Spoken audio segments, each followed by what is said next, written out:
માટે પ્રભુનો આભાર માનીએ છીએ, પ્રભુની સ્તુતિ કરીએ. પ્રભુ એવું કરે આપણો આખો ખ્રિસ્તી સમાજ અર્થપૂર્ણ અને જે મોટો હેતુ છે એ પૂરો થાય એવી રીતે નાતાલ ઉજવીએ. હજુ પણ બે ગીતો છે પણ સાંભળજો. પણ એ પહેલાં બીજી બે બાબતો છે. એક દાતા તરફથી ચા નાસ્તો વગેરે વ્યવસ્થા છે, તો આપ કોઈ જશો નહીં, એનો પણ ન્યાય આપીને જશો. આ કેરસનો તમે લાભ લો છો તો એનો મૂળભૂત હેતુ જો તમારા ઘરે આવે તો શું કરો છો?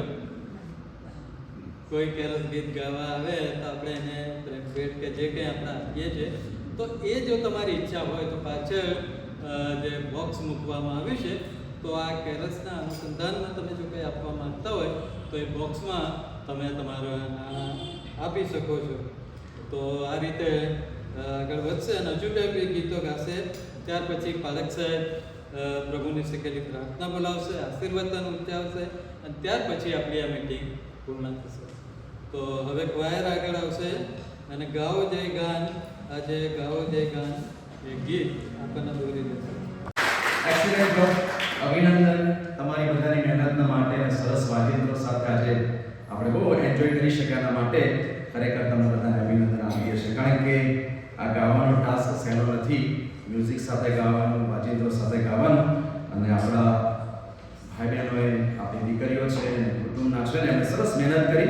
આપણે ખરેખર એમને બિરદાવીએ છીએ. તમારા તાલંતો છે ને તમે પ્રભુના મહિમાના માટે ઉપયોગ કરી રહ્યા છો, કરતા રહેશો એવી અમારી શુભકામના અને શુભેચ્છાઓ છે.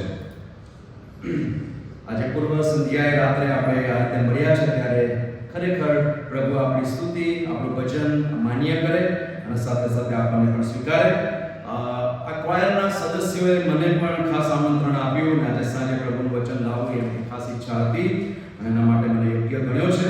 એના માટે તમામનો હું આભાર માનું છું. સોસાયટી, ચર્ચના પ્રમુખશ્રી અને આખી કારોબારી સભ્યોનો પણ આભાર માનું છું કે વારંવાર મને આ જવાબદારીને માટે યોગ્ય ગણે છે અને મારા પર વિશ્વાસ મૂકે છે. એના માટે હું હૃદયના અંતઃકરણપૂર્વક બે હાથ જોડીને આજે પૂર્વ સંધ્યાએ તમારો આભાર માનતા થેન્ક યુ કહું છું. મારા અને મારા પરિવાર તરફથી આપ સર્વને આજે રાત્રે કાલની નાતાલની પ્રેમી સલામ પાઠવું છું. આપણા સર્વને માટે નાતાલનું પર્વ બહુ જ આશીર્વાદિત અને પ્રભુના મહિમાર્થી અને પ્રભુ જીવનના કેન્દ્ર સ્થાને રહે અને ખ્રિસ્ત કેન્દ્રિત આપણી નાતાલ બને એવી મારી હૃદયની શુભેચ્છા અને પ્રાર્થના છે. આપણે દર વર્ષે નાતાલની રાહ જોઈએ છીએ અને આ વર્ષે પણ નાતાલની રાહ જોઈ રહ્યા હતા.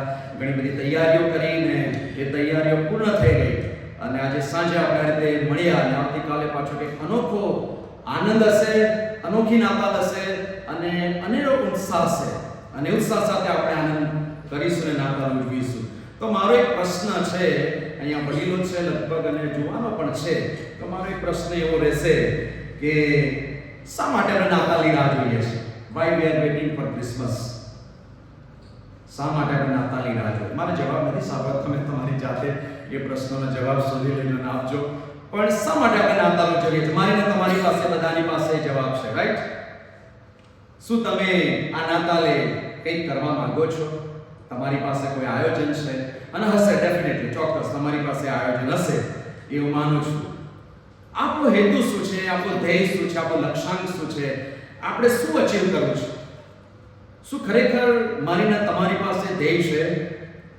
શું આપણું ખરેખર ધ્યાન ઈસુ કેન્દ્રિત છે, જે આ જગતને તારવાને માટે આવ્યો, જે આ જગતનો હીરો છે ઈસુ ખ્રિસ્ત, એની તરફ આપણી દ્રષ્ટિ ખરી? કે પછી આપણી નાતાલ, આપણી ઉજવણી એ ખાલી ભૌતિક છે? ભૌતિક જગતમાં જીવીએ છીએ, ભૌતિક માના આપણી આસપાસ છે, ઘણા બધા એટલા બધા પરિબળો મને તમને અસર કરી રહ્યા છે, ખેંચી રહ્યા છે. ત્યારે એવા સમયે શું આપણે ખ્રિસ્ત કેન્દ્રિત છીએ કે કેમ? આપણી નાતાલ એ ખ્રિસ્ત કેન્દ્રિત છે કે કેમ? એ પણ વિચારવું બહુ જ મહત્વનું છે. નાતાલ એ કે છે શાંતિનું પર્વ છે, નાતાલ એ પ્રેમનું પર્વ છે, નાતાલ એ આનંદનું પર્વ છે, નાતાલ એ આપણા સ્વજનોને યાદ કરવાનું પર્વ છે અને નાતાલ એ માફી આપવાનું પર્વ. ઘણું બધું કહી શકાય નાતાલ વિશે, આપણે ઘણું બધું કહી શકીએ. પ્રભુ ઈસુ ખ્રિસ્તનો આવવાનો હેતુ એ જ હતો કે મને ને તમને જીવન મળે, પુષ્કળ મળે, ભરપૂર જીવન મળે, પાપમાંથી હું તમે બચી જઈએ અને અનંતકાળનો આશીર્વાદ મને ને તમને પ્રાપ્ત થાય. એ હેતુથી પ્રભુ ઈસુ ખ્રિસ્ત આ જગતમાં આવ્યા અને એમના આવતા પહેલા જે લોકો રાહ જોઈ રહ્યા હતા એમની પાસે ઉદ્દેશ હતો, એમની પાસે ધ્યેય હતો. અને જે બાઇબલ વાંચવામાં આવ્યું એ બાઇબલ પ્રમાણે સિમિયોનની પાસે ઉદ્દેશ હતો. એ સિમિયોન ઇઝરાયલના દિલાસાની વાટ જોતા હતા. કોઈક મસીહ આવશે અને રોમન સલ્તનતમાં જે લોકો અત્યારે છે, રોમન સરકાર એમની ઉપર જે ગુલામગીરી કરી રહી છે, એમને ગુલામ બનાવી રહ્યા છે, એમની પાસે ભેટ કરાવવામાં આવી રહી છે, એમને કોઈ છોડાવશે. અને આ લોકો મસીહાની રાહ જોઈ રહ્યા છે, મસીહ આવશે. અને સિમિયોનની પાસે પણ હેતુ હતો, ધ્યેય હતો. એની પાસે પણ આશા હતી કે દિલાસો દેવાના માટે કોઈક આવશે અને રાહ જોઈ રહ્યા છે. બીજી પણ એક બાઇબલ નામ વાંચવામાં આવ્યું ને પ્રબોધિકા છે. હાન્ના પ્રબોધિકા વિશે વાંચવામાં આવ્યું અને હાન્ના પ્રબોધિકા પણ બહુ આતુરતાથી રાહ જોઈ રહ્યા છે. એની પાસે પણ ધ્યેય છે, એમની પાસે પણ કોઈ હેતુ છે, ઈરાદો છે. કે છે કે ઇઝરાયલના ઉદ્ધારનાર આવશે, ઇઝરાયલને બચાવનાર કોઈક આવશે. આ બે વ્યક્તિઓ છે જે એવી ધ્યેય સાથે, એવા હેતુ સાથે કોઈકની રાહ જોઈ રહ્યા છે કે આ ઇઝરાયલ લોકોને દિલાસો આપવાના માટે, એમને બચાવવાના માટે કોઈક આવશે. અને એ રીતે એ લોકો વેટ કરી રહ્યા છે, રાહ જોઈ રહ્યા છે. હું ને તમે નાતાલની રાહ જોઈએ છીએ. મહિના પહેલા બહુ જબરજસ્ત તૈયારીઓ શરૂ કરી દઈએ છીએ. પણ આત્મિક દ્રષ્ટિકોણથી આપણે કઈ બાબતો આ નાતાલે કરવા માંગીએ છીએ? જેને હું ને તમે ભજન કરીએ છીએ અને આપણે ઓળખીએ છીએ, આપણે જાણીએ છીએ તો ખરા ઈસુ ખ્રિસ્ત, પણ એને ઓળખીએ છીએ? શું ખરેખર આપણે એને ઓળખ્યા છે? અને એટલા માટે જેને હું ઓળખું છું, હું જેનું ભજન કરું છું, તો હું એના જેવો બનીશ. હું જેને ઓળખું છું ને જેનું ભજન કરું છું, એના જેવો બનીશ. મારો ને તમારો પ્રભુ કેવો છે, એના ગુણ લક્ષણો હું ને તમે જાણીએ છીએ. તો એ જેવો છે, જેનું હું ને તમે જેનું ભજન કરીએ છીએ, એના જેવા ગુણો, એના જેવું વ્યક્તિત્વ, એના જેવો વ્યવહાર એ મારા જીવનમાં ઉતરી આવે છે, તો હું ખરો ખ્રિસ્તી છું. અને મારી નાતાલ ઉજવણી એ ખરા અર્થમાં અર્થપૂર્ણ બને છે. મારું ભજન, મારું જીવન, મારી સેવા એ પ્રભુની આગળ માન્ય થાય છે. અને જ્યારે ભજનની શરૂઆત ઈશ્વરના સત્યોને શોધવા અને તેને અનુસરવાથી થાય છે, ત્યારે આપણું ભજન અને આપણી સ્તુતિ અને આપણું ખરા અર્થમાં નાતાલની ઉજવણી કરવી એ સાર્થક બને છે. તમે જુઓ, આ પહેલી નાતાલે આ વ્યક્તિઓની પાસે એક ધ્યેય હતું, એક લક્ષ્યાંક હતું, અને એ ધ્યેય સાથે એમણે નાતાલની ઉજવણી શરૂ કરી. સિમિયોન વિશે આપણે જોયું, લુકની લખેલી સુવાર્તા 2 અધ્યાય 25-26 કલમમાં લખ્યું છે કે તે ન્યાયિક તથા ધાર્મિક માણસ હતો. તે ઇઝરાયલના દિલાસાની વાટ જોતો હતો અને પવિત્ર આત્મા તેના પર હતો. પવિત્ર આત્માએ તેને જણાવ્યું હતું કે પ્રભુના ખ્રિસ્તને જોયા પહેલા તું મરશે નહીં. આ દેવનું વચન એની પાસે આવ્યું અને વચન એને આપવામાં આવ્યું, અને વચન પ્રમાણે ઈશ્વરની રાહ જોઈ રહ્યા હતા, અને વચન એના જીવનમાં પરિપૂર્ણ થાય છે.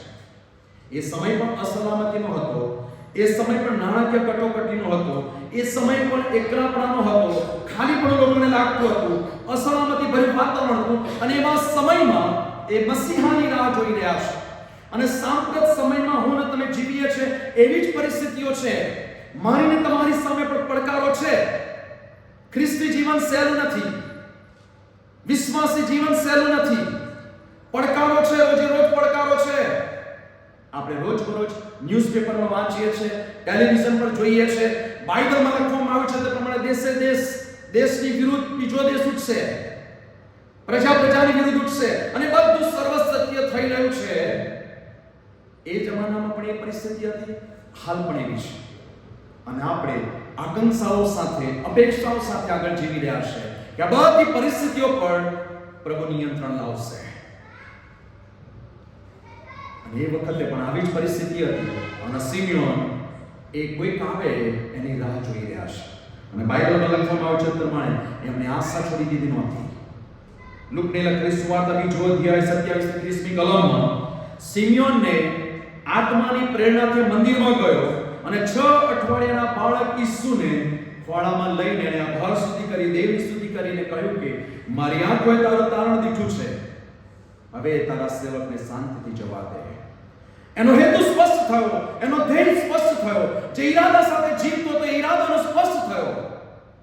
એને ખ્રિસ્ત ઈસુને જોયા અને પામી ગયો. દેવનું વચન જેની પાસે આવ્યું તે વચન પ્રમાણે એને જોયું અને એને શાંત્વના પ્રાપ્ત થઈ. એનો હેતુ સ્પષ્ટ થયો, એનો ઈરાદો સ્પષ્ટ થયો, અને કહે છે કે હવે તારા સેવકને શાંતિએ જવા દે. વાલા વિશ્વાસી ભાઈ બહેનો, મારો કહેવાનો તાત્પર્ય એ છે, જો તમે પ્રભુનું વચન વાંચો છો, પ્રભુમાં છો, તો આ 2024ની નાતાલે ઉજવણીમાં તમારો હેતુ કયો છે? ખાલી જવું, બેસવું, ગીતો ગાવા, વચન સાંભળીને પાછા આવતું રહેવું? પણ આપણો હેતુ શું છે એ આપણે સ્પષ્ટ કરીએ. હાન્નાનો હેતુ પણ એ છે, તો બાઇબલ લખે છે પ્રમાણે ઉપવાસ સાથે, પ્રાર્થના સાથે મંદિરમાં જતી હતી અને ત્યાં જ એ પ્રાર્થના કરતી હતી. અને હાન્ના ઈસ્રાયેલના લોકોના ઉદ્ધારની વાટ જોતી હતી કે આમનો બચાવ થાય, આ લોકોના જીવનો બચી જાય, એ ઉદ્ધાર પામે, સત્ય ઈશ્વરની ઓળખ એમને થાય. અને એના ધ્યેય સાથે પ્રાર્થનામાં લાગુ હતી. પ્રભુના મંદિરમાં જઈને ઉપવાસ સાથે પ્રાર્થના કરતી હતી કે લોકો બચી જાય. આપણે કયા હેતુથી ચર્ચમાં આવીએ છીએ? આપણે કઈ પ્રાર્થના કરીએ છીએ? શું મારા માટે? પ્રભુ મારે આ જરૂરિયાત છે, મારી પત્નીને આ જરૂરિયાત છે, મારા બાળકને આ જરૂરિયાત છે, પ્રભુ મારા બાળકીને આ જરૂરિયાત છે. બીજા લોકોનું શું? જે નાશમાં જઈ રહ્યા છે, જેમને ઉદ્ધાર નથી મળ્યો, જેને ખ્રિસ્ત નથી મળ્યો, એમના માટે શું? અને એ ધ્યેય સાથે આપણે પ્રભુના ઘરમાં આવીને 2024ની નાતાલને શરૂ કરીએ. લુકને લખેલી સુવાર્તા 1:38 કલમમાં મરિયમે પ્રભુને પહેલ કરવા દીધી. ઈશ્વરનું વચન એની પાસે આવ્યું, સ્વર્ગદૂત એની પાસે આવ્યો, એ નમી ગઈ, એ ઘૂંટણ પર આવી ગઈ અને પ્રભુને જીવનમાં પહેલ કરવા દીધી. એનું ગર્ભસ્થાન એને આપી દીધું. ઓ પ્રભુ, હું તારી દાસી છું, તારા કયા પ્રમાણે થાવ. જીવનનો હેતુ સ્પષ્ટ થઈ ગયો. લોકોને જે કહેવું છે કહેવા દો, દુનિયાને જે કહેવું હોય કહેવા દો, પણ જો તમે મને પસંદ કરી છે, જગતનો તારનાર જો મારી કુખી આપવા માંગે છે, તો મારું ગર્ભસ્થાન ખુલ્લું છે. હું તૈયાર છું, હું તમને આધીન છું. પ્રભુ મને સ્વીકારો, મારા બોમને સ્વીકારો. અને એને પ્રભુને સરેન્ડર થઈ ગઈ. એને પહેલ કરવા દીધી પ્રભુને. અને એના કુખ દ્વારા રાજાનો રાજા અને પ્રભુનો પ્રભુ જન્મ્યો. હું ને તમે જેનું ભજન કરીએ છીએ, વાયર સરસ ગીતોમાં આપણને દોડ્યા, સ્તુતિ આરાધનામાં દોડ્યા. એ મરિયમે પહેલ કરી. એનો હેતુ સ્પષ્ટ હતો. દુનિયાને જે કહેવું હોય કે, લોકોને જે કહેવું હોય કે, પણ ઈશ્વરનું વચન મારી પાસે આવ્યું છે, મારી નૈતિક ફરજ છે મારે આધીન થવાનું અને સ્વીકારવાનું. એનો હેતુ સ્પષ્ટ હતો, એના જીવનનો ધ્યેય સ્પષ્ટ હતો. યુસુફ વિશે લખવામાં આવ્યું છે. પહેલો માંથી લખેલી સુવાર્તા 1:19-24 કલમમાં એ નીતિમાન માણસ હતો. એણે ઉઘાડી રીતે અપમાન ન કરવા ચાહતા, એણે બધું ગુપ્ત રીતે મૂકી દેવાનું ચાહ્યું. યુસુફ ઊંઘમાં હતો અને દૂતે એને આજ્ઞા આપી, દર્શન આપ્યું. એટલે તે પોતાની પત્નીને તેડી લાવવા માટે તૈયાર થયો. એણે પણ બધું જતું કર્યું. એ ચાહે તો એની પર તહોમત લગાવી શકત, એ ઘણી બધી એના વિશે એવી વાતો કરી શકત, પણ આ બધા જ પ્રસંગોમાં જ્યારે પવિત્ર આત્મા મદદ કરે છે, દૂતો મદદ કરે છે, ત્યારે વ્યક્તિઓ સોંપાઈ જાય છે અને ઈશ્વરને પહેલ કરવા દે છે. યુસુફ પણ સોંપાઈ ગયા. યુસુફે પણ એને સ્વીકારી લીધી, જે કેવું હોય કે લોકોને.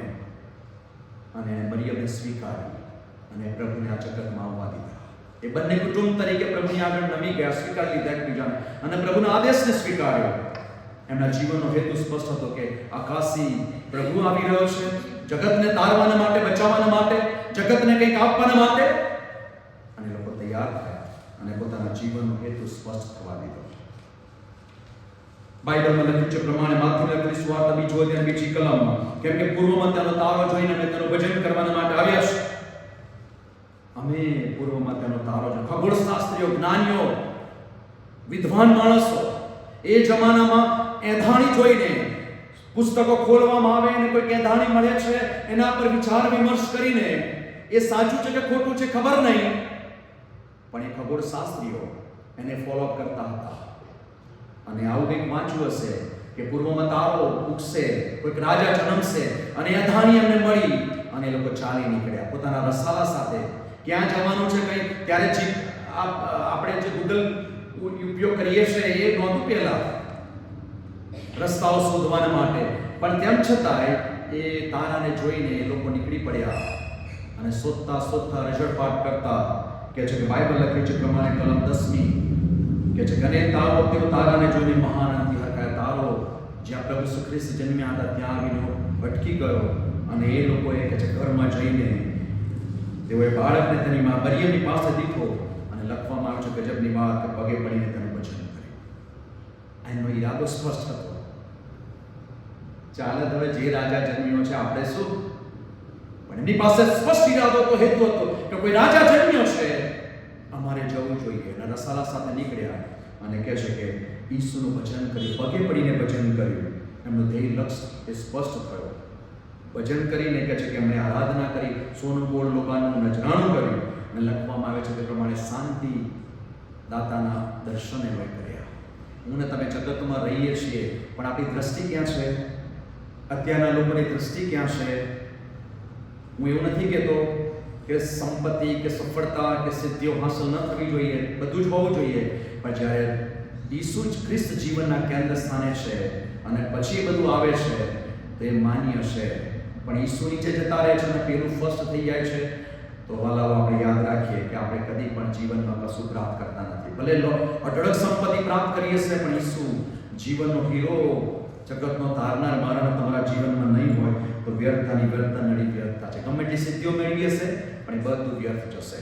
અને એટલા માટે આપણને બાઇબલ સૂચવે છે, આ પાત્રો સૂચવે છે કે જગતનો તારનાર છે એની તરફ આપણી દ્રષ્ટિ અને આપણા જીવનના કેન્દ્ર સ્થાને હોવા જોઈએ. માર્ગનો પ્રયત્ન સફળ થયો અને તેઓ અણધાર્યું કર્યું, પ્રભુનો પગે પડીને ભજન કર્યું, નજરાણું કર્યું. સન્માનિત માણસો, સંપત્તિના પ્રતિષ્ઠિત માણસોએ બાળીસોને પ્રણામ કર્યા. અને જે વાત હું કહેવા માંગુ છે, ઈસુ સમગ્ર માનવ જાતના તારણહાર તો છે, પણ માગીઓએ પોતાના તારણહાર પ્રાપ્ત કરીને ગયા. હું ને તમે ભજન કરવાના માટે આવીએ છીએ. ઈસુ જગતનો તારનાર છે. ઈસુ આખી દુનિયાને માટે આવ્યો છે, પણ નગીન ચૌહાણ માટે આવ્યો છે કે નહીં? જો તમે પ્રભુનું ભજન કરવાના માટે આવો છો અને આવતીકાલે પણ તમે આવવાના છો, પણ જો તમારા જીવનનો હેતુ સ્પષ્ટ નહીં હોય કે મારો તારનાર, મારો બચાવનાર, મારો ઉદ્ધારનાર, મારો જીવનનો તારણહાર, તો વ્યર્થતાની વ્યર્થતા છે. ભજન વ્યર્થ જશે, ગમે એટલું હશે બધું વ્યર્થ જશે. માગીઓએ કહ્યું, ભલે આખી દુનિયાના તારણહાર, પણ એ મારા તારણહાર છે. તારણહારને પ્રાપ્ત કરીને તેઓ પાછા વળ્યા. આપણે કોનું ભજન કરીએ છીએ? શું ખરેખર આપણે ઈસુનું ભજન કરીએ છીએ? જો ઈસુનું ભજન કરીએ છીએ તો એ મારા તમારા જીવનના તારણહાર બને છે. પરવાળો લુકની લખેલી સુવાર્તા 2 અધ્યાય 10મી કલમ, આનંદની સુવાર્તા એમને મળી ગઈ. 2 અધ્યાય 11 થી 12મી કલમ પ્રમાણે એમને નિશાની આપવામાં આવી. તમારે સારું એક તારનાર એટલે ખ્રિસ્ત પ્રભુ જન્મ્યા છે. ગર્ભાણમાં સૂતેલા, લુગડામાં લપેટેલા તમે જોશો. અને શું કહ્યું કે ચાલો 2 અધ્યાય 15મી કલમ, ચાલો આપણે બેથલેહેમ જઈએ અને જે વાતની ખબર આપણને આપવામાં આવી છે એ વિશે આપણે જોઈએ. અને લખવામાં આવ્યું છે લુકની લખેલી સુવાર્તા 2 અધ્યાય 16મી કલમ, કે ઉતાવળથી ગયા, ગભાડમાં સૂતેલા બાળકને તેઓએ દીધો. વચન પરિપૂર્ણ થયું. જે કહેવામાં આવ્યું હતું એ વચન પ્રમાણે થયું અને માગીઓએ એને ફોલો કર્યું. લુકની લખેલી સુવાર્તા 2 અધ્યાય 20મી કલમ, તેમ તેઓ બધું સાંભળી તથા જોયું, તેને લીધે તેઓ દેવનો મહિમા કરતા, સ્તુતિ કરતા પાછા ગયા. હાલેલુયા. આવતીકાલે જ્યારે આપણે પ્રભુના ઘરમાં આવીએ ત્યારે જીવતા દેવનું ખરા અર્થમાં ભજન કરીને ઈશ્વરનો મહિમા કરતા, સ્તુતિ કરતા પાછા જઈએ. બીજાઓને માટે પણ આપણે આશીર્વાદનું કારણ બનીએ.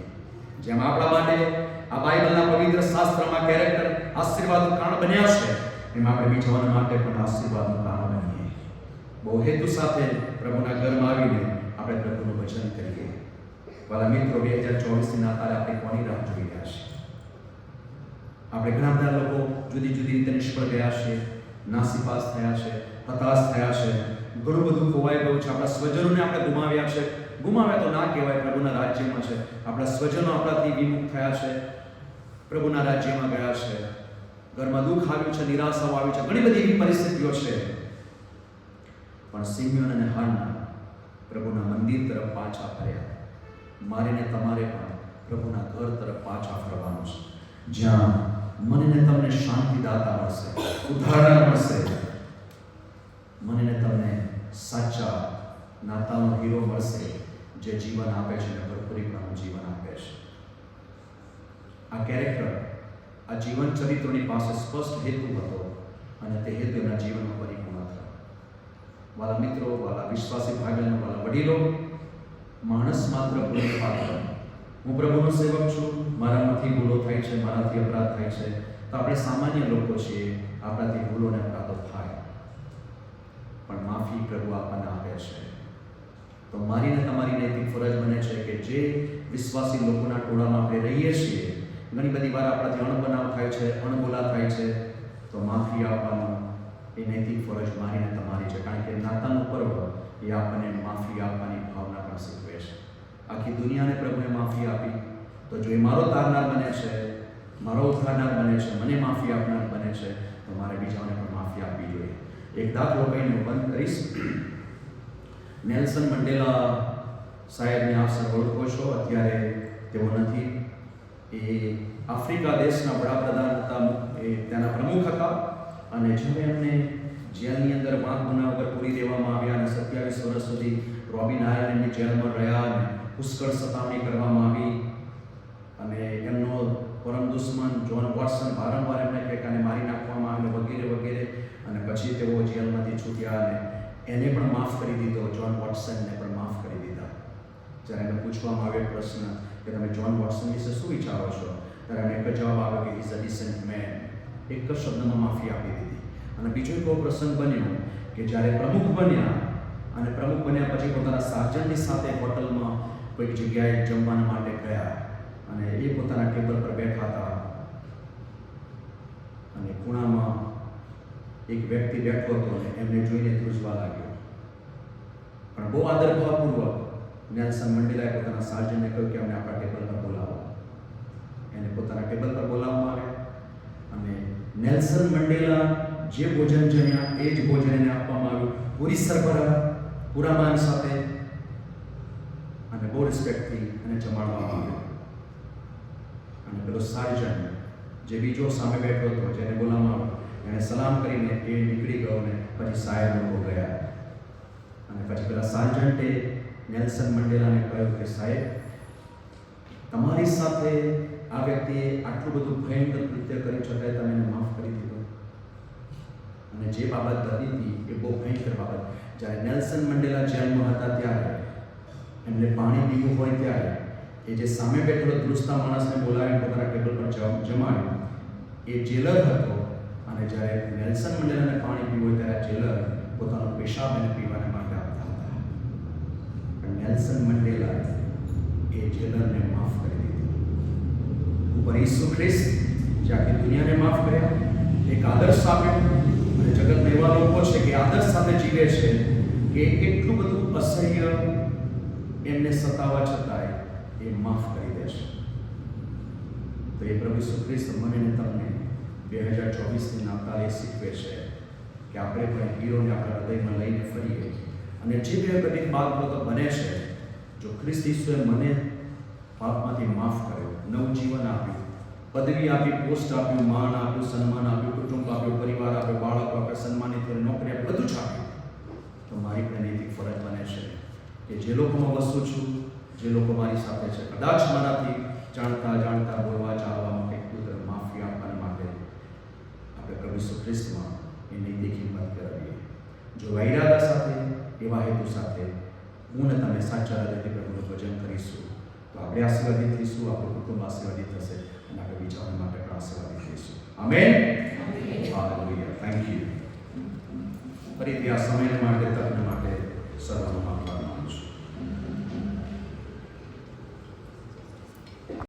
हमारा जीवन स्वर्गीय आकाशवासी परमेश्वर पिताजी, आज 24 ડિસેમ્બરની રાત્રિના સમયે તમારા બાળકો તરીકે આ પવિત્ર ઘરમાં તમારી હજુરમાં ઊભા રહીને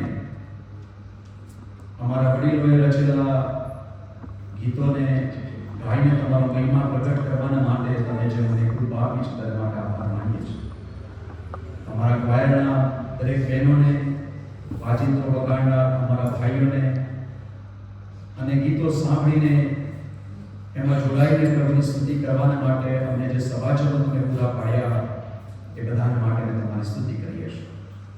અમારા વડીલે આજની ભજન સભાનું લીડિંગ કર્યું અને એમને પણ તમારી કૃપા આપી.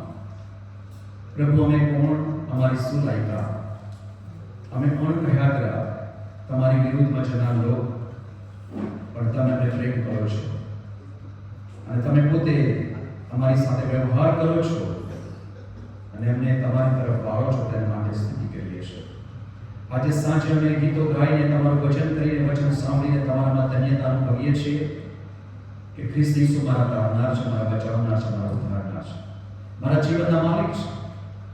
અને તે ભવિષ્ય અહીંયા સુધી દોર્યા અને આ દિવસોમાં પણ એની સમક્ષ તમારી સાથે છે. અમારા વડીલોને માટે, અમારા જુવાનોને માટે, અમારા બાળકોને માટે તમારી કૃપા માંગીએ છીએ.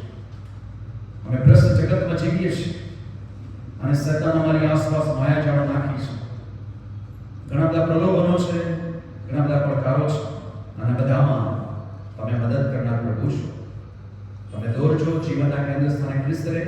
અમારું જીવવું તે ખ્રિસ્ત મરવું તે લાભ અમારા માટે બને, એને માટે તમે પોતે માનવ દેહ ધારણ કરીને આવ્યા, અમને મળ્યા છો, જીવન આપ્યું છે અને જીવનમાં દોરી રહ્યા છો. તેના માટે સ્તુતિ કરતા આભાર માનતા આજે સાંજે અમારા મુખ દ્વારા ગવાયેલા સ્તુતિના ગીતો, અમારા વાચિત્રો તમે સ્વીકાર્યા છે.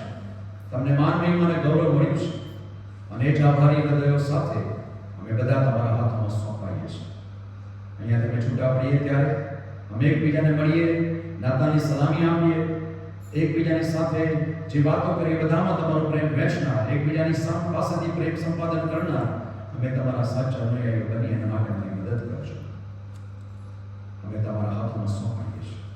આજે રાત્રિમાં પણ સારી ઊંઘ અને આરામ આપજો અને આવતીકાલનો દિવસ તમારી ઈચ્છા અમને બતાવજો, જેથી કરીને અમે તમારો મહિમા લોકોની આગળ પ્રગટ કરી શકીએ. આજે સાંજે અમે અમારા વડીલોને યાદ કરીએ છીએ, અમારા વાલાઓ કે જેઓ આજે અમારી મધ્ય નથી. આ જગત પરનું જીવન પૂરું કરીને તમારી ગોદમાં તેઓ આવ્યા છે. એ કુટુંબોમાં એમની ગેરહાજરી વર્તાઈ રહી છે, પણ પ્રભુ તમે મનની શાંતિ અને હૃદયનો આનંદ આપજો, દિલાસો આપજો, સ્વર્ગીય શાંતિ આપજો અને જીવતા પ્રભુનું ભજન કરવાના માટે એમના હૃદયને તૈયાર કરજો, જેથી કરીને અમારી પાસે ખાતરી અને વિશ્વાસ છે કે તેઓ તમારા રાજ્યમાં છે, અમે મળવાના છીએ. અને નાતાલે એ જ દિલાસો ખ્રિસ્ત ઈસુ આપી રહ્યા છે, હું જીવું છું માટે તમે જીવશો, અને વચન મળે તો દિલાસો પ્રાપ્ત કરે અને ખ્રિસ્તમાં આનંદ કરતા પ્રભુની આભાર સ્તુતિ કરે, એવી પણ વિનંતી કરીએ છીએ. અમારી સાથે રહેજો, તમારી કૃપા અમને ઘેરી પડે અને જે વિશ્વાસનો વારસો અમને મળ્યો છે એ વિશ્વાસના વારસામાં આગળ દોરતા રહેજો, એવી પ્રાર્થના સાથે અમે બધા તમારા હાથોમાં સોંપાઈએ છીએ. ખ્રિસ્ત ઈસુના નામે અમારી આ પ્રાર્થના સાંભળો અને સ્વીકાર કરો. આમેન. આકાશમાં અમારા તમારું નામ પવિત્ર બનાવો, તમારું રાજ્ય આવો, જેમ આકાશમાં તેમાં પૃથ્વી પર તમારી ઈચ્છા પૂરી થાઓ. દિવસની મારી રોટલી આજે અમને આપો, જેમ અમે અમારા ગુનાને માફ કર્યા છે તેમ તમે અમારા ગુનાને માફ કરો, અને પરીક્ષામાં ન લાવો, પણ બુરાઈથી છૂટકો કરો, કેમ કે રાજ્ય, પરાક્રમ, મહિમા સર્વકાળ તમારા છે. આમેન. પ્રભુ તમને આશીર્વાદ આપો અને તમારું રક્ષણ કરો. યહોવાના મુખનો પ્રકાશ તમારી પર પાડો અને તમે તેજસ્વી કરો. પ્રભુનું મુખ તમારી તરફ ઉઠાવો અને મનની શાંતિ અને હૃદયનો આનંદ આપો. ઈશ્વર પિતા, પુત્ર, પવિત્ર આત્માનો આશીર્વાદ આપણા બધાની સાથે, આપણા જીવનની સાથે, આપણી સેવાઓની સાથે હમણાંથી સદા સર્વકાળ સુધી રહો. આમેન.